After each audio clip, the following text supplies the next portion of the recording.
I'm here with Nasim. I should have asked before how to pronounce your last name. Let me give it a shot. Uh, Shaveridian.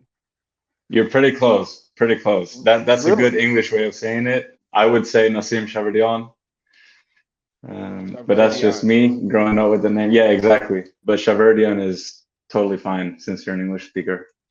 Shav Shaveridian. Yeah, it's the Yes. A's and the R's that get me. Fortunately, I live in Finland, so I've learned to pronounce the A more as a R instead of an an.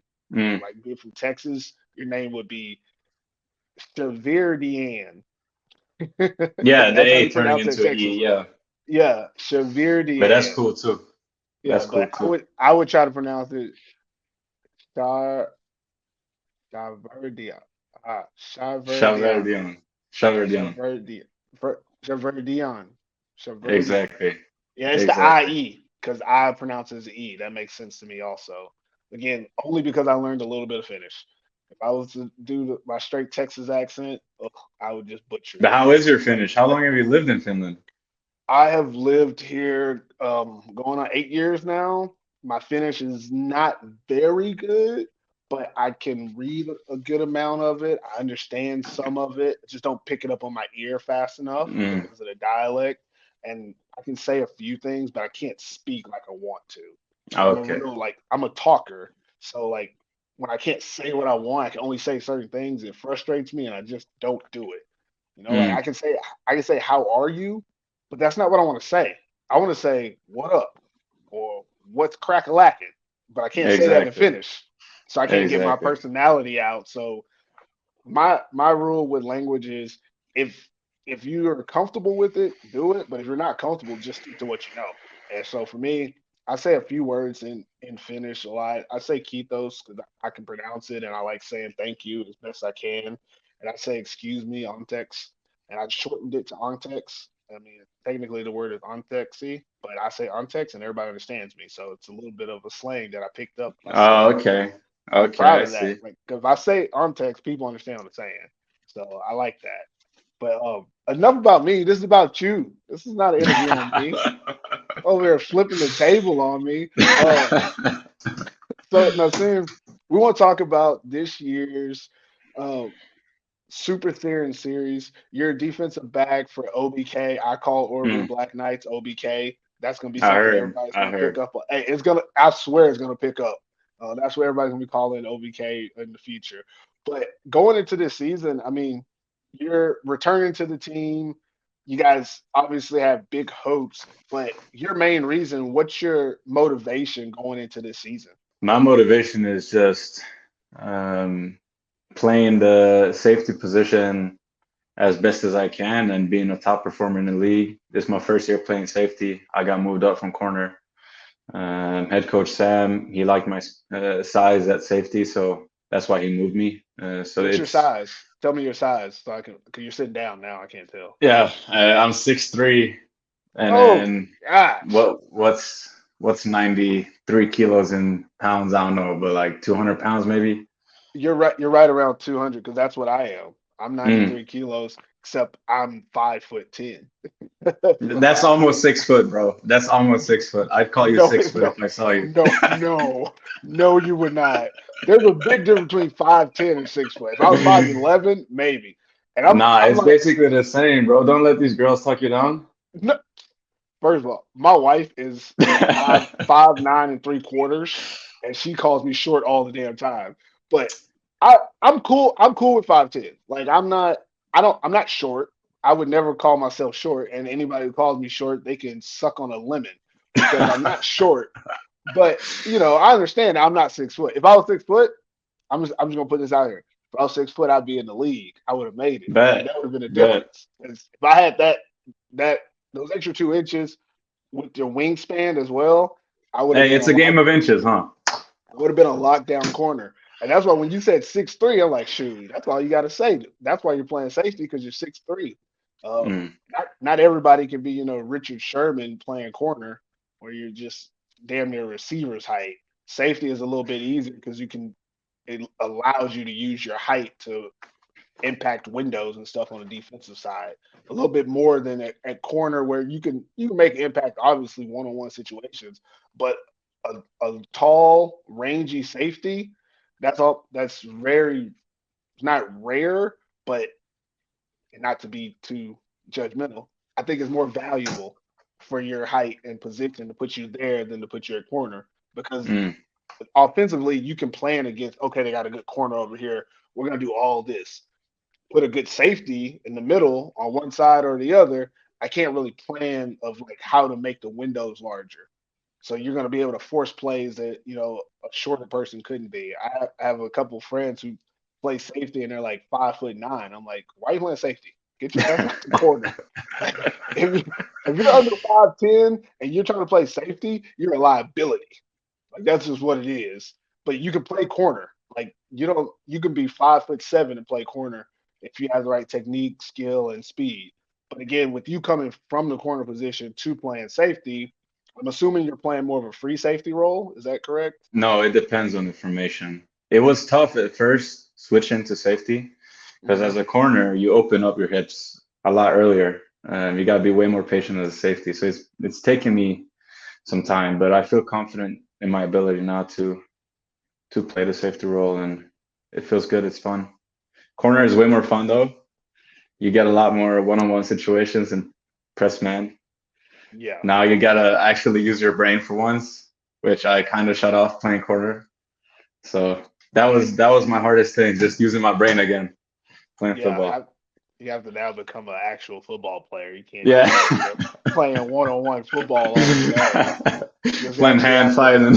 yeah, just hey, I got this, and we're gonna do this all day. Just how do I Mm, stop a receiver?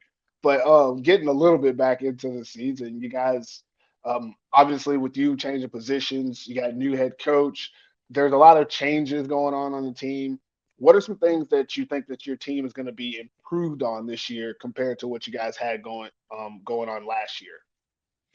I can't really speak much on last year or previous years. This is my first year with Öbeko. Hmm. Yeah. I went up last season just through a farmer's deal with Istad. I played, I don't know, 3 or 4 games with them. I didn't practice with them. I was there for one camp, but I feel like the energy and the vibe is something that they didn't have last year. Last year, I know that they had high energy on the sidelines and everybody was hyped, but they told me that it was kind of dead at practice. When Hmm. I came and I saw the energy, it felt more like those game situations. Everybody was hyped for practice, people were flying around, everybody was excited, and that's one thing that I've heard is the biggest difference. And the more time has went on and we're getting closer to game day, I've just seen that energy and vibe just spike right up. Defense and offense is super competitive. We treat every practice like a game, and we're fortunate to be able to go into live game scenarios, which I haven't been before. So just that alone feels very good, and it really gets our mindset going into game one. So Okay. that's the biggest difference or thing that I've noticed.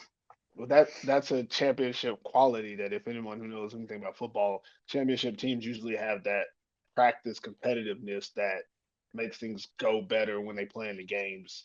Mm. Um, I don't know if people say this still. I'm an old school guy, but I was always taught practice is hard, games are easy, and Mm. if that's not the way you see it, you're not doing it right. A lot of people they can't wait to play in the games, but they don't have the energy and practice to come and make those plays. I don't know how your take has been on it, Nasim, but I did used to play a long time ago, and I don't remember games. I know that's crazy, but I always remember like the little things I learned in practice and those moments where like I played against someone who on my team was probably better than my opponents and I either won or lost because those moments made games so much easier. Like in games, you don't have to think because it's like, what can this person do that I haven't already seen? Nothing because I've played against the best or my team has put me through the ringer this week so that when I go to this game, I don't have to think at all. I'm just playing. Yeah, So I and only it's remember the good moments. Yeah. exactly. And it's just like you say, you got to practice like you play. And that's something very big for us. We're always treating every practice and every like scrimmage as a game, where when we line up, we don't know the other guys on the other side of the ball. We're just trying to kill them. And I think that's going to help us so much going into game one and the rest of the season as well, because we're used to be in that competitive mindset just from day one of practice.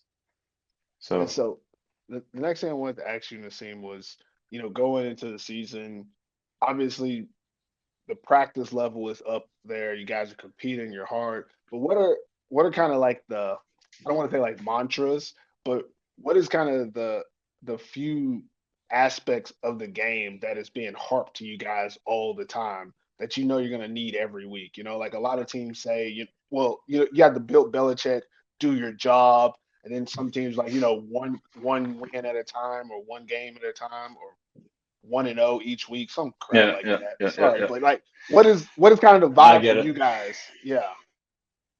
Our vibe is just be competitive, Mm, and go full speed into everything. Because as long as we're competitive, it means that we're doing 100% of our own ability. And that's what Coach Sam is always preaching before every practice: just compete, compete, compete, compete. And then on the field, obviously you have the head coach on the sidelines with one mantra, and then you have the captains, the big names on the defense or the offense. And I feel like the guys on the team, the players, we are more of a do your job and do it to 100%. Make sure you're always in the right position and you know your shit, mm, because agreed. that's gonna make us a unit. If everybody's pushing their part of the whole machinery, then we'll be moving as a unit, and that's hard to stop. Okay. So as well as we have Sam, we have our own like move as a unit, do your job, and we'll be 1-0 every week. Okay. That's the best way to do it. Move as a unit. As long as you have players stepping up to lead as well, that's an awesome thing you guys got going. Next thing I was going to ask you was my first year really going all in on Sweden, so I need help knowing who we. I think we've done an episode already where we kind of highlighted some of the players to watch, but obviously you're on the team. You know what's going on every day. Who are some of the guys for OBK that are going to be breaking out this year that maybe we might not know or maybe we need to pay attention to? Throw out some names and some reasons why. It's your squad. I'm not trying to expose too much. I don't know. I haven't talked to my coaches about what I can say, but I know that, as always, we got Trevor and Johannes. They have crazy chemistry together. And just seeing that at practice, just seeing Johannes just finding gaps and just making himself open, making awesome catches, that's just big. And then we got this new receiver, Anton, former national team receiver. He's also a dog, bro. He's built like a tight end. He moves like a 5'10" speedster, bro. He's crazy. What? Hold on. What's Anton's last name? Do I know this young? Is he a young guy? He's a young guy, yeah. Shit, what's his last name? I'm, I I I don't just know. I I just met a Anton that's a tight end like, but he runs like he's a running back like, and I don't know if it's the same Anton. I I don't know know if it's the same I Anton, but I this I Anton know is a like beast, bro. I know like 8 Antons now, so that's a very common name It's a in very Finland common and name, yeah. Sweden. Yeah, but Yeah. that's great that you guys got. Mm. What about defensive side? What guys you got Defensive over side of there? the ball, we obviously got Edvin, we got Richard, Sebe. We got all those. I don't know if you should call them vets because most of them are not that old, but they've been in the system before, and they're always when they're on the field, their presence is felt, I and they don't know take how that clear old leadership role. I don't know how old Sebastian Nielsen is, but he's like one of my favorite defensive linemen in the league. He's younger than me, bro, Yeah, and he's not that old, but he he's like not that old. That's why I'm yeah, saying they're not old, but they're vets. yeah, yeah. So, and then, yeah, obviously, we got those guys that whenever they're on the field, you're going to feel it. We got a good mix of players, bro. Like, I'm super excited to watch these guys in a game. All right. Well, I mean, it sounds like y'all definitely have something cooking. I've always had deep respect for OBK's talent level as well as coaching staff, and I think y'all have something good this year. So that leads me to my last question. I'm gonna let you get out of here. This is probably the longest interview we're gonna have this year at like 15 minutes. Cause we just vibing so well, Yeah. Nasim. But last question is, what about this Super Serien season? And I don't want to hear anything about the 18s. I've had enough about that. Yes, there's 18s. That's exciting. But what about this season is exciting for you that you're excited to see? Like what specifically do you want to see from this season? I want to see. So I'm super excited for this season because obviously I just got to get it out the way. There's 8 teams, bro. Like, come on, it's been so long. No, but just seeing a legit league where it's not the same 4 teams and there's a legit hunt for the playoffs. I know you talked about there's the teams just fighting to stay alive and being in the playoffs and not really being competitive. But I think that these other teams, bro, they're not gonna just give up easily. You got Mhm. Kronstein, Limham. They've always been dogs, bro, in Division One. And I've always said that Division One South is the best football in Sweden, even though we got the Super Series, just because of the history and how much the teams hate each other. And are That's gonna bring that's what that I've heard. energy to the Super Series. Yeah, That I've played there shout all my out to life, bro. Trust me. shout out to Jalo Juice because he tells us every show that the South is where all the talent is. As a outsider looking in, I've never been to the South, so this will be my first experience of seeing K Town and Limham and how they really, get down. Yeah, So, if they they're don't get tough down teams, right, bro. then I'm just gonna be, that Skip Bayless type and be like, I told you so. If they do get down right, then I could be like, hey, I'm excited to be a part of them getting down. But then obviously you got to take into account that the Super Series, that's one thing that I noticed. I've only played D1 up until last season. My main takeaway is the speed of the game in the Super Series is just so much higher than in D1. Like in D1, you could get away by just being an average athletic guy with somewhat good speed. But bro, these receivers in the Super Series stay fast, and if you're not ready for that, you're gonna be toast. Yep, And the yep. same with the same with the linebackers, bro. They legit hate life and they hate you. They haven't even met you. They just want to kill you. In D1, we at least have some regard for life. That was my biggest takeaway, just the speed and how hard the players are. And then obviously it's the coaching. So that's going to be a big surprise for some of the guys that have never played Super Series. I know that was a big surprise for me when I came up and played my first game against Stockholm last year. It was just, I was shocked by the speed and I had to adapt really quickly. And I think that Kristianstad and Limham will adapt pretty well because they already have fast teams, but this is like next level speed. So they Hey, need to work on that. see, now you're making me excited for a season because that is the one thing that I think it can go one or two ways. It can go either they can step up to the challenge of playing in Super Saiyan, and for me, even thinking about like how that could be, you don't necessarily have to win to compete. And that's something that Nope. people have to learn. Yep. We talked about it on the show before. Some people said, Oslo is coming to the Super Series. They haven't beaten the Swedish team. That means that they're not going to be able to compete. The hell if they're not. Bro, they're gonna have a If Norwegian national team in Oslo, bro. I swear to God. it, Even if they didn't, the times that team has played in Sweden, they've competed. They Hmm. just didn't win. And No, I think that's something that even it's from good Limham, football.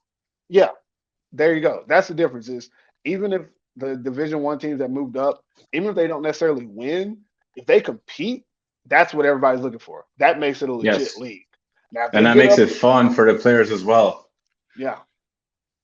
Now if So they get up no, here but and then get mollywopped, it don't count. It don't mm, count because then I've been saying for years that the Super Series is good because they only have the 14 teams, but those 14 teams have been good.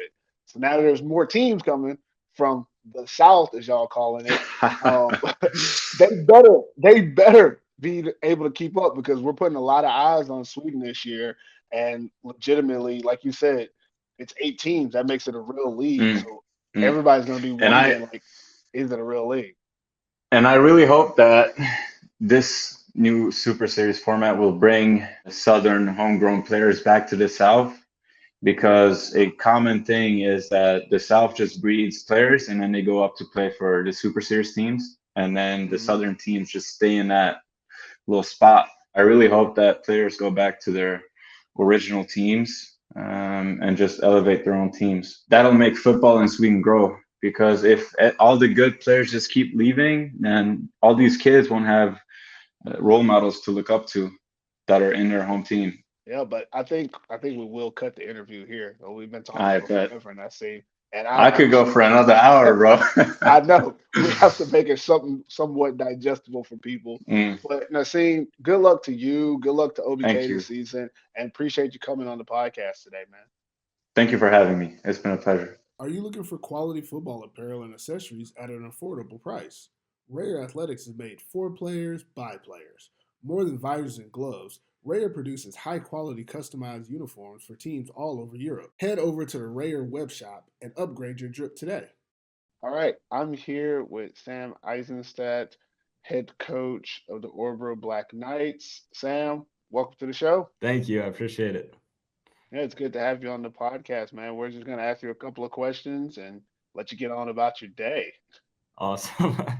Thank you. First, Yeah, I'm happy to be here, and I'll give you guys a little shout out before we start. But um, listen to the first podcast, and I know you guys were talking about like how it's great that the leagues moved to 8, and hopefully it can keep going higher.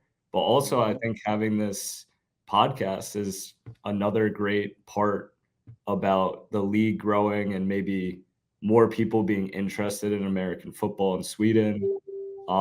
So I just give you guys credit. I think you guys are a great group, and I'm excited to follow throughout the season. It's going to be great. Well, thank you so much. That was unexpected, but again, that's kind of how this whole pod has been so far. Is we've had great feedback from people, and so for me personally, I'm really excited that we're able to give people something extra to kind of talk about and get more Right. eyes on the sport Right. here in Sweden. You know, 100%. Yeah, totally. so so getting into my questions. First question, I always ask this one, and your story is even more interesting. Is why OBK? What made you decide to come on back to Sweden and lead this upcoming team that is going through a little bit of a change? You know, it's kind of a new era in OBK in the last couple of years. But what was your reason for coming to Orbro? There's a lot of potential answers to this question, but Give me all of them. Give me all of them. I want it all. I want all the answers you have. so number one, just had my first child, had a son. With Congratulations. Thank you, with my amazing partner, and she was born and raised in Orebro. So like when we were thinking about like where do we go next with our life, she like all of her family is in Orebro. So like, it takes a village to Yeah, of course. raise a child, and it just felt like very supportive like coming back here. So that's one reason. And then I can't lie, the football reason was really important as well. And I've been talking about it since I got here, but I think Orbru has all the potential. Like, and now it's, I want to turn that potential into a reality. I want to put the action in. And I think we're starting to see some real changes. But between Orebro being a great city, Sweden having amazing football talent, and us being able to play in Bern Arena, I feel like this city is set up. It's not too big, it's not too small. Like it's set up to be potentially a powerhouse American football city in Europe. And all it takes is just getting the right people in, having a vision, and kind of attacking it. And I'd say one more part is I got an opportunity being pretty young to be a head coach. I was 24 when I first got my opportunity with the Black Knights.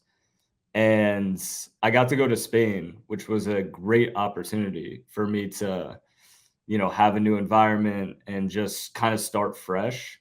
And we had a great season there. It kind of, all of these experiences have helped me like grow in different ways. But I'm excited to get back to Sweden because the Spanish league is pretty good, but the Swedish league is definitely better. And I would say that Swedish league is really one of the better leagues in Europe. And I'm just so excited that like every team we play like is going to be competitive and we don't know what's going to happen. And that's super exciting. In Spain, it was kind of top heavy. So, you go into a lot of those games and you kind of expected like we're going to really roll over some people. And also, my son is crying a little bit. So I don't know if you can No, hear no worries. No worries. No worries. You're not the only one. You're that. fine. But yeah, so those are like the biggest reasons. And I'm just super excited, super fired up. So excited that it's an 8-team league now. Like you guys were saying on the podcast, 4 teams is just it's not as exciting. And now you got 8 teams, you got Pro Football Sweden doing some podcasts. It's like stuff's going in the right direction, man. And it's exciting. Yeah. Yeah, it's Yeah. a little different than last time you and Orbro. One thing that just to jump in there a little bit is I love the idea of with the 8 teams, it means put some respect on Sweden. That's how I take Right. it. Put some Right. respect on the league, and that's what everybody is taking it as this year from Orbro's Stockholm Mean Machine, all the teams that were in it before. They're like, oh well, now it's real.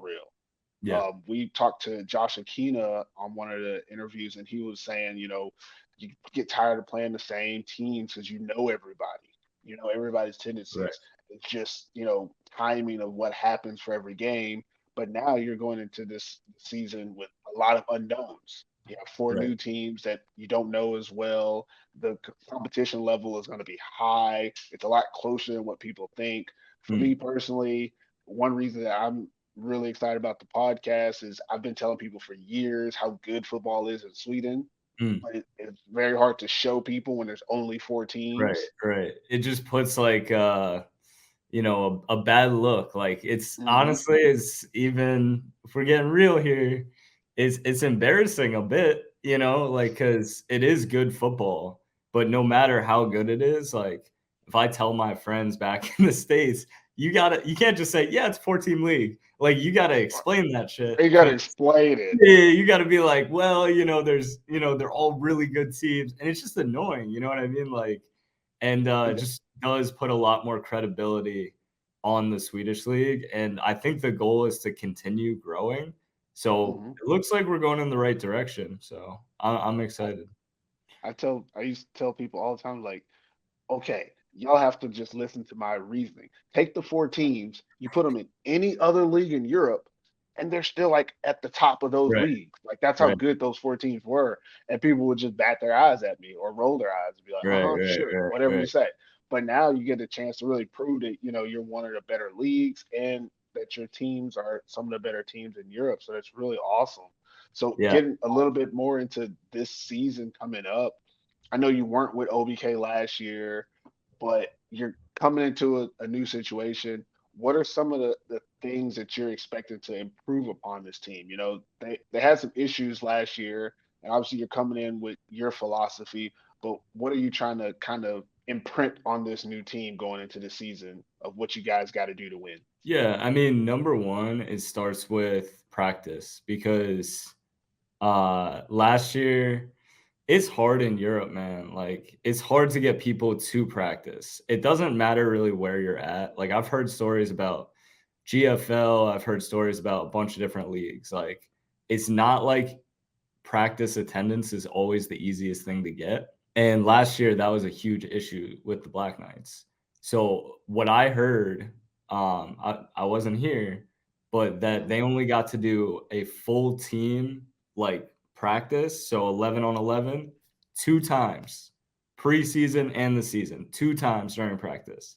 Dude, my thing is like, how the hell are you going to be ready and prepared to play a football game if you haven't actually prepped? You haven't gotten experience doing like playing the actual game because 7-on-7, is not real football. But I And do think that yeah, has something to do with the 4-team league. If right. you already know who you're playing, you know what they're going to do. You've been doing it for the last couple of years. You're less likely to be like, oh, we have to go to practice. I think Right. that it's really cool. Like this year, there's a sense of urgency with everyone. Right. And that's probably something that you're definitely implementing. Sorry, I didn't mean to cut you off there. No. It's a great point, and that is definitely something we're implementing. And I think there's a couple elements to it. I think I hit up everybody that I possibly knew that was ever associated with the Black Knights. I'm just trying to hey, can we get more people to play? And honestly, it's been probably better than I even expected. Because right now we got 60 guys. Last year, I don't know Wow. what we had. It might have been 30 something. But we got 60 guys. And this whole preseason, we've been able to do full team. So we'll see what happens during the season. I don't know what's going to happen. There's the unknown that we talk about. But all I know is I believe we are much better prepared. And I don't know if every team is able to do full team practices all the time. So I believe that gives us an advantage. 100%. I And then don't on top think of that, everyone's doing that for sure. it's just implementing a culture. So for me, that's I tell the team our number one goal is not to win a championship. And that might sound kind of weird, but our number one goal is to build a great culture. Because in my mind, if you make it all about winning, then you're on this roller coaster ride. Purvis, I'm sure you've maybe Yep. been on a team that's been like that. You Preaching win. to the choir. I got you 100%. Yeah, man, you're on top of the world and then you lose and it's people are pointing fingers and people are because it's all about winning. And when it's all about winning, there's so much pressure on everybody. And to me, it strips the fun out of playing football. So my big emphasis for our team is the number one thing is building a culture and go compete, because at the end of the day, it's kind of if you want to be a great football team, you don't focus on the scoreboard. You don't focus on the result. You don't say, "Oh, we want to win. We want to win." You focus on competing. And by focusing on competing each play, you're giving yourself the best chance to be successful. It's if you want to go make a lot of money, it's not you focus on a dollar bill. You focus on putting work in, and you know what I mean? I understand you 100%. My question to you would be, how well does that go over with the European mentality of, you're playing the sport because you want to, it's a hobby, and winning is the ultimate goal. How's that gone over so far with you kind of implementing that? I know it's got to be tough because Europeans aren't raised that way with that whole, you have to work harder to be successful. What you're saying is what I was taught as a kid, is that practice is what's hard. The game is easy. Wins are the result of what we do, not what we attain. Right, That's not the right, goal. right. Wins are the result. If the culture is set right, you do what you're supposed to do, you will win. But Right. that's not what you're aiming for, because if that's what you aim for, like you said, you have that roller coaster. Right. But I was raised in that environment. That's Right. not the Yeah. environment in Sweden. Yeah. That's not the environment. So how do you, as a coach coming in, how do you navigate that mentality with these players? How do you stress that without necessarily infringing upon their right to, we like to have a good time out here. It's Europe.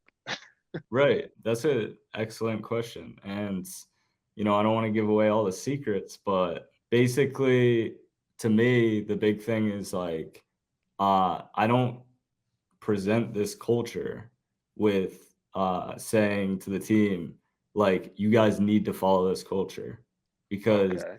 that's all based out of fear. That's being a tyrant, follow the culture, compete. You know what I mean? I'm saying, guys, nobody needs to be part of this team. No coaches, me, no players.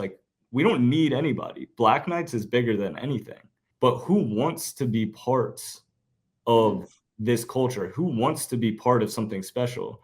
And that's when you get into inspiring people, and you actually get to give them a choice. And that is very powerful, because instead of strongholding them and saying hey, this is what we're doing, it's you don't have to fucking do this. Do you want to do this?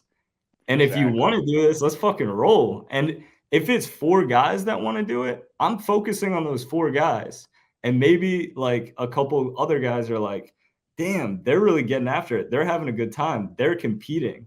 Like, and then maybe we get 2 more guys, and then we get 3 more guys. And it's just not focusing on who's not doing the culture. It's focusing on who is buying in, and like snowball effect a little bit. Okay, that's great. Next thing I wanted to talk about, I actually want to get into the roster a little bit. You don't have to give away any secrets, Yeah. but you know, one thing that we're trying to do with this podcast is, shed light on players, coaches, everyone involved, let the world know what's going on. Who are some of the players that you're expecting to, have breakout seasons? People we should be looking for, week to week that you expect to really contribute to you guys' success. It's a good question. Breakout seasons. I think, Trevor has been put in a really tough position, our quarterback. And even with all that, like he's still performed at a very high level. I think Trevor's potential is through the freaking roof. Like I think everybody knows that too. He's 6'7", he's 250, he's got a huge arm. Like he Tell me, can. tell me this. Tell me this about Trevor, because I like Trevor and actually seen him play in Finland a long time ago. I like him more in Sweden, better situation. Uh, Um, Here's my comparison, because I love that he's a quarterback prototype. Like he's the quarterback I make when I play Madden. Uh, you might not be old enough to know Ryan Mallett. yeah, I remember Ryan Mallett. Okay, that's who he reminds me of. He played for He's that. Arkansas, right? Yeah, I think so. Yeah, I And think it then was was he Arkansas. Texans? He went Texans? Yeah, he was at the Texans for a little bit. I'm Yeah, reading your shirt right here. yeah, I but was guessing. I was like, he went to the Texans, didn't he? he might have. I don't know, but I just remember him as a player, like him being that type of like he was more athletic than people thought because he was big. People just assumed he wasn't athletic, but he was athletic. He just Yeah, didn't use it in the same way that Cam right, Newton did. But he right. had an arm that was crazy strong, and he could rely on it whenever he wanted to. And that's what Trevor kind of reminds me of. I'm just asking you, am I making an No, accurate I comparison? think that's very accurate. I think Trevor is a pass first type of guy. He can make every throw. And then like I wouldn't say his first instinct is to run at all. He's not like a Cam Newton, like, but in a way, like Trevor's pretty good when he runs it. He's a pretty fast guy. So with that being said, I just think, when you win, the head coach and the quarterback, like end up getting a lot of praise. Like there's no hiding from that. That's just kind of how football goes. When you lose, the head coach and the quarterback get a lot of, eyes on them as well. What I'm trying to say is I just think that our situation, it's not perfect, but it's a lot better. And I think we're setting ourselves up for success more. And from what I've seen in the preseason, Trevor, we'll see how everything goes once the season hits, but I really think he's playing the best football I've seen him play. Okay. He's on his stuff. So I would say Trevor, some of the imports we brought in, I think are going to make a big impact. Like Damian, he's from Serbia. He's going to play left tackle. He is a great player, super athletic for offensive lineman, very tough, and just a hell of a player. I'll give a little shout out. We'll see how Jonathan does, but there's a first-year player, Jonathan Eklund, and What does uh, he play? What does he play? he plays running back. Oh, And okay. we've had a little hole at running back, and we've been trying to think about like how are we going to fill it, what are we going to do, and we saw a lot of potential in this kid. First year ever playing football, and 3 months ago, I was like, Jonathan, I'm a big like commitment guy. Like if go all into something because like I think you're gonna have the most fun and the highest chance of success. So I was just like, Mhm. Jonathan, like go all into this, give this everything you have. Because he was kind of doing soccer and American football. And I'm like, dude, see what you can do with this year. And he took up that challenge. And dude, over the last 3 months, he has we will see. He's definitely going to get carries. And he's impressed us a lot. Broken tackles, fast, quick, tough kid. So I'm really excited to see what he can do. We don't want to put too much pressure on him. It's his first football game ever, but I can see that him being a very good football player. Defensively, we got 2 guys that I brought down to Spain last year, Philip Batista and Kev Erickson. And both of those guys have grown so much as football players in the past couple years. And I really think that they're going to make a big impact. And I just love them as people. They're great guys. They love competing, and their effort is ridiculous. I freaking love it. Ricard Carlson, he's been a staple for the Blackets in the past years, but I think he's going to do his thing again. He's doing an absolute terrific job. And Sebastian Nilsson and Martin Jeppinen, which are also familiar names. Those guys are going to eat. I'm positive of it. And I'm just super fired up for this first game. Oh, that's awesome. That's a lot of good names. I'm really excited to see the running back. I'm a former running back myself, so that's a position I love to see. Are you? Yeah, back in the day, I used to, tote that pill, but now I don't want any contact whatsoever. What type of back? Power, speed, everything? I would prefer to consider myself a all-around back, but as a kid, I was a speed back. In college, I was a speed back just because I was always smaller. In Europe, I was able to be more of a dynamic, like playmaking back, like break tackles, outrun people, do everything, play receiver. I played quarterback, done everything. I even went to Brazil and was a power back turned into a quarterback. So I got I you. but running back is my one true love position, and I watch it Dude. intently. And that's one thing that in Orbru's always had good running backs. Right. So I expect great things, no matter who's back Well, there. we'll see. But I actually have to agree with you. I played running back when I was younger, just like growing up, 9th grade, got some carries in high school and stuff. But oh my gosh, like the most fun position, man. Like running back I absolutely love running back, man. It is a great, great position. I tell anyone who's playing running back, it's one of the most underrated positions because anybody can play it. You Right. really can, and that's just the truth. If you're athletic, fast, strong, you can probably play running back at some point. But it is not very hard to be able to tell who's a natural running back, Right. who's worked at getting the skill, and who's just running with the ball. And I'm Right. always looking for that difference of like, okay, this guy, he sets up his blocks, he hits this hole, he takes very consistent steps. Yeah. When he pass blocks, he uses his hands. He doesn't just hit people. Right. Yeah, he doesn't just cut linemen because he can't block type of stuff. Things like that. I'm always looking for it. So I know it's a lot to go into because a lot of Oh, people don't have but time to teach I, that. But I'm I'm watching. looking forward to staying connected because I want to hear your opinion on our new guy, Jonathan. So Of I'm course, of gonna hit course. you up and I'm gonna get the Get the your get the your Purvis thoughts. take. I'll give you the Yeah, Purvis take. That's for sure. the But Purvis take would be great. but last question before I let you get out of here, Sam. We're pretty much gonna go back to this because everybody has the same answer, but I have to ask, what are you most excited about going into this Super Serien season? And I know it's going to be about the 8 teams, but I guess just tell me specifically what are you more excited about for this season and the league? That's a good question. Yeah, I think everybody's answer is probably going to be like the eight teams. Like I hit on before, just like the competition level. Yeah, it is the 8 teams, man. It's like it's just getting to play somebody new. It's nice when I the other day, we're playing Stockholm first, and it's been a long preseason. And preseason, you're going against our offense in practice, and I been watching some Stockholm tape like in the last couple weeks and starting to put that game plan together. And dude, that's one of my favorite parts about coaching. It is the chess match. It is so much fun. And I kind of like forgot that for a second. And then when I started doing it again, I was like, oh, I'm fired up, man. Like, I'm so excited. And it's going to be fun too, because there's going to be all these different teams. And it's like, what's going to It takes you back happen? to college, right? Like Yeah, you're it's just like you every don't, week you have to prepare. right.